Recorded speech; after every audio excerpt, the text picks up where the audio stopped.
नमस्कार दोस्तों, आज की इस कहानी में आपका स्वागत है।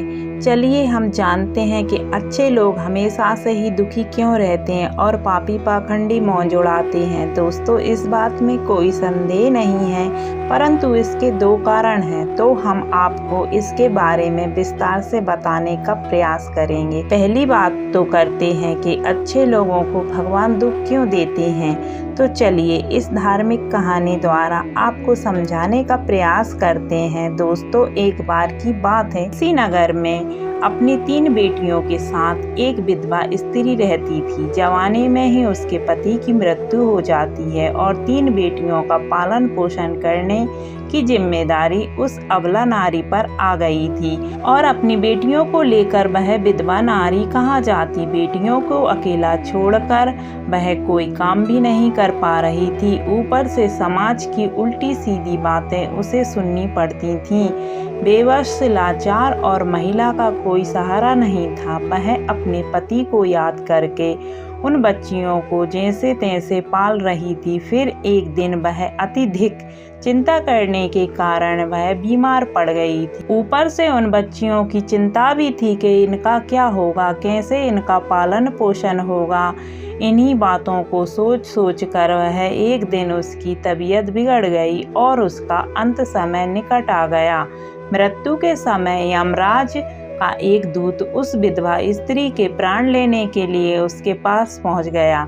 यम का दूत उस स्त्री के प्राण लेने के लिए, किंतु वहां का नजारा देखकर उसका मन विचलित हो गया। उसने देखा कि वह विधवा स्त्री जमीन पर अचेत अवस्था में पड़ी है और उसकी 3 बेटियां उसके पास बैठकर रो रही हैं। यह दृश्य देखकर उस यम के दूत को बहुत दया आ गई। उसने उन छोटी बच्चियों की दशा देखी नहीं गई और वह सोचने लगा कि यदि मैं इन स्त्री के प्राण लेकर यमपुरी चला गया तो यह बच्चियां बेसहारा हो जाएंगी। इन्हें सहारा कौन देगा, इनका पालन पोषण कौन करेगा। फिर कुछ देर तक सोचने के बाद यम का दूत उस विधवा स्त्री के प्राण लिए बगैर ही यमलोक लौट गया। यमलोक पहुंचने के बाद यमपुरी के राजा यमराज ने उससे पूछा कि तुम खाली हाथ क्यों आ गए, तुम तो उस विधवा स्त्री के प्राण लेने के लिए गए थे। तब उस यमदूत ने कहा, हे स्वामी, मेरी भूल को क्षमा करो। मैं चाहकर भी उस स्त्री के प्राण न लेकर आ सका। मेरी जगह पर अगर आप भी होते तो शायद आप भी उस स्त्री को जीवन दान दे देते। मुझसे उस विधवा स्त्री की मासूम बच्चियों को देखा नहीं गया।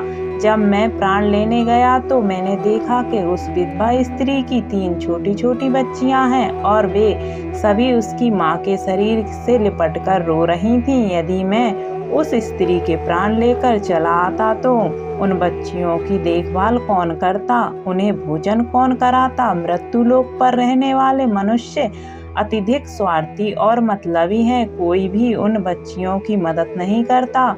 यमदूत बोला, आप उस विधवा स्त्री को कुछ समय के लिए जीवन दान प्रदान कीजिए ताकि वह अपनी बच्चियों को पालन पोषण कर सके, बड़ा कर सके। यमदूत की ऐसी बात सुनकर धर्मराज ने कहा, हे दूत, इस संसार के सभी प्राणियों की मृत्यु निश्चित की गई है, समय पर ही होती है। ना कोई किसी की आयु घटा सकता है और ना कोई बढ़ा सकता है। ना तुम किसी को जीवन दे सकते हो और ना समय से पहले किसी के प्राण ले सकते हो। जिसके भाग्य में जो लिखा होगा वह उचित ही होता है।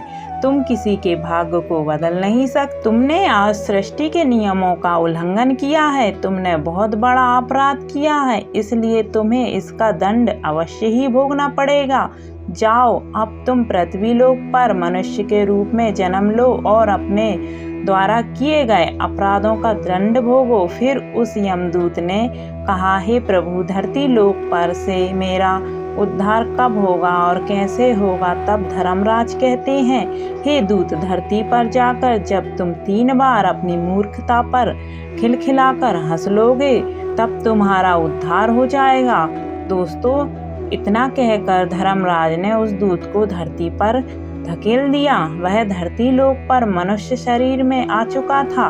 उसके शरीर पर वस्त्र नहीं थे। मृत्यु लोक का एक नियम है कि जब कोई मनुष्य जन्म लेता है तो उस समय वह नंगा होता है, इसलिए वह निर्वस्त्र ही एक सड़क के किनारे ठंड में पड़ा था। फिर वहां से एक मोची गुजर रहा था। वह मोची ठंड से बचने के लिए अपने बच्चों को कपड़े लेने जा रहा था। रास्ते में ठंड में एक नंगा व्यक्ति को देखकर उसे दया आ गई। उसने अपने बच्चों को तो कपड़े नहीं लिए, लेकिन उस यमदूत को कपड़े और कम्बल खरीद कर दे दिए। वह यमदूत बोला, हे भाई, आपने मुझे कपड़े और कम्बल देकर बहुत बड़ा उपकार किया है, पर मेरा ना कोई परिवार है, ना मेरे पास घर है और ना भोजन का कोई साधन है। तब मोची बोला, भाई तुम मेरे साथ चलो, मैं तुम्हें भोजन और आम दिलाता हूँ। फिर वह मोची उस यमदूत को लेकर अपने घर पर पहुंच गया। उधर मोची की पत्नी ने उसका पति बच्चों के लिए कपड़े लाने गया था, लेकिन लाया तो कुछ नहीं, उल्टा एक आदमी को घर लेकर आ गया। यह देखकर उसकी पत्नी बहुत गुस्सा हो गई और उस मोची के साथ लड़ने झगड़ने लगी, उस भला बुरा कहने लगी। यह देखकर वह यमदूत बहुत जोर जोर से हंसा। यमदूत को हंसता हुआ देखकर वह मोची बोला, भाई तुम हंस क्यों रहे हो, ऐसा क्या देख लिया है आपने? तब वह यमदूत बोला, भाई मेरी हंसी का रहस्य मैं आपको अभी नहीं बता सकता, समय आने पर मैं आपको बता दूंगा। फिर वह यमदूत उस मोची के घर पर रहने लगा और उसने मोची का सारा काम भी सीख लिया। वह यमदूत उस मोची के घर पर काम करने लगा और बहुत सुंदर जूते बनाने लगा। तब से मोची के जूते और चप्पल खूब बिकने लगे। मोची के जूतों की तारीफ पूरे राज्य में होने लगी। मोची भी इससे बहुत अधिक धनवान हो गया, यहाँ तक के बड़े बड़े राजा महाराजा भी उस जूते बनवा कर लेने लगे। जब से ये यमदूत उसके घर पर आया था, तब से मोची की किस्मत ही चमक गई थी। उसके घर में धन की कोई कमी नहीं रह गई थी।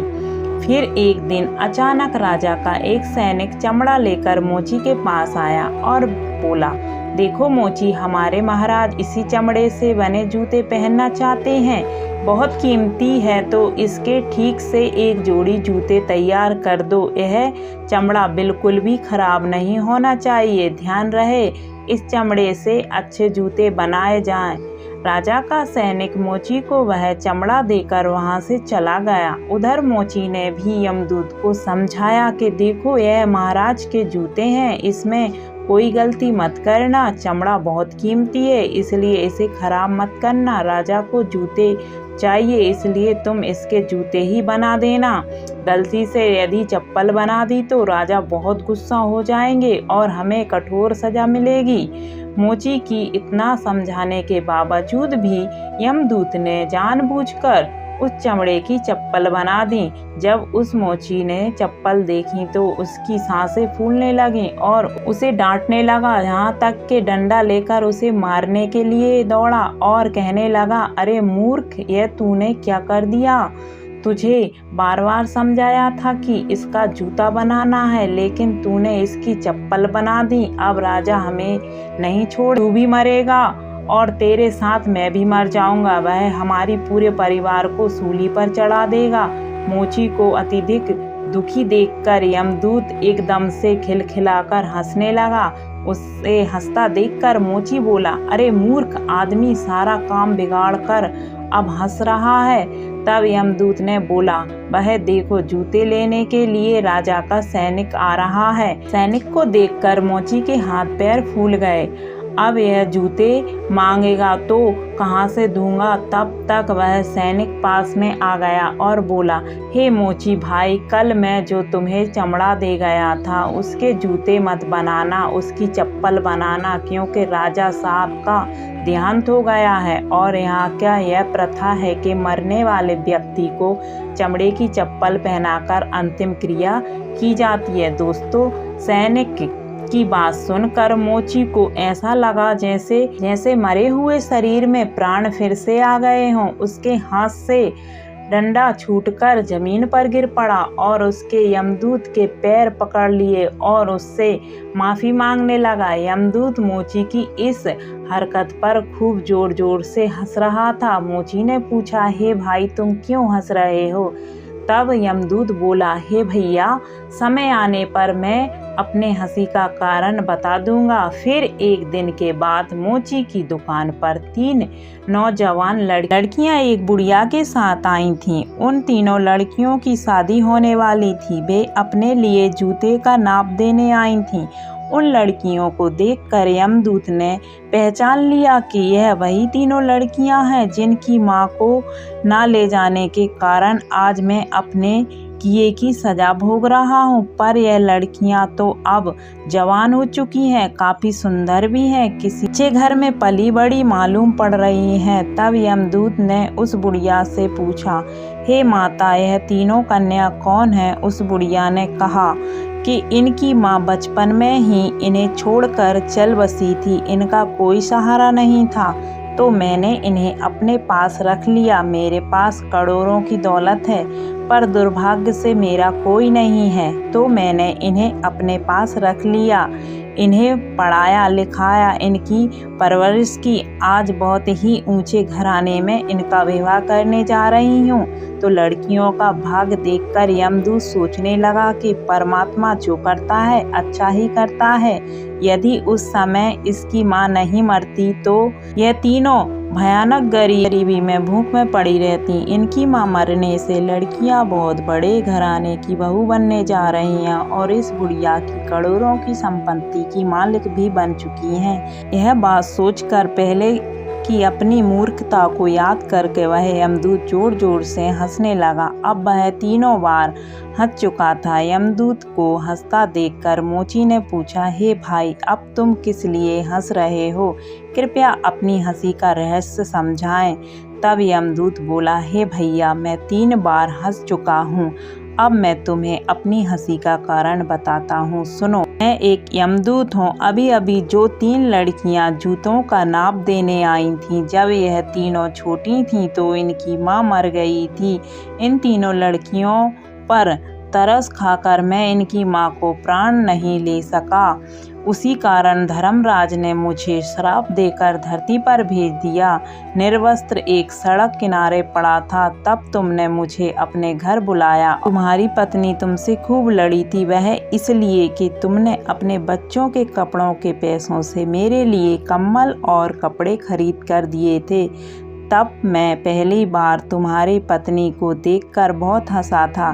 तुम्हारी पत्नी उन पैसों को देखकर दुखी हो रही थी जो तुमने मेरे ऊपर खर्च किए थे, पर तुम्हारी पत्नी उस लाभ को नहीं देख रही थी जो मेरे आने के कारण तुम्हें घर की किस्मत बदलने वाली थी।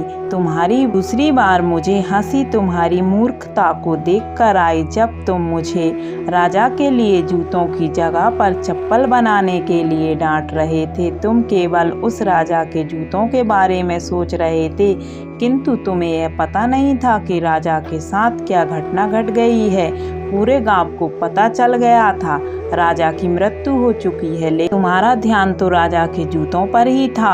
हम वही देखकर यह सोचकर हर्ष मानते हैं जो हम देखते हैं पर हम उसे नहीं देख पाते जो हमें दिखाई नहीं देता, पर होने वाला वही होता है। कई बार परमात्मा हमारे अच्छे के लिए, हमारी भलाई के लिए हमारे साथ कुछ बुरा करते हैं, पर हम उसे बुरे को देखकर परमात्मा को कोसते रहते हैं। हम उसे अच्छे को नहीं देख पाते जो भविष्य में हमारे साथ होने वाला होता है। कई बार हमारे साथ अच्छा होता है पर भविष्य में हमारे साथ बुरा हो जाता है। उस घटना को हम नहीं देख पाते। किसी घटना के साथ अच्छा या बुरा दोनों तरह के परिणाम जुड़े हो सकते हैं। हमें हर घटना को समय के होने समझकर चलना चाहिए।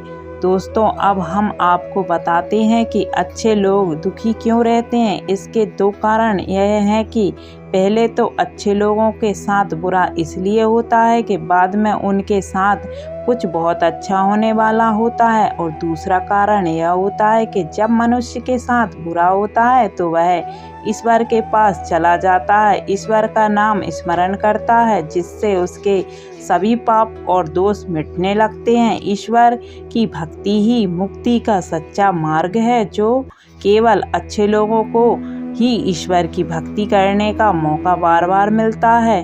तो दोस्तों, इस प्रकार से वह यमदूत उस मोची को यह सीख देकर वहां से यमलोक चला गया। यह कथा आपको अच्छी लगी तो वीडियो को लाइक करें, शेयर करें और सब्सक्राइब करना ना भूलें। धन्यवाद।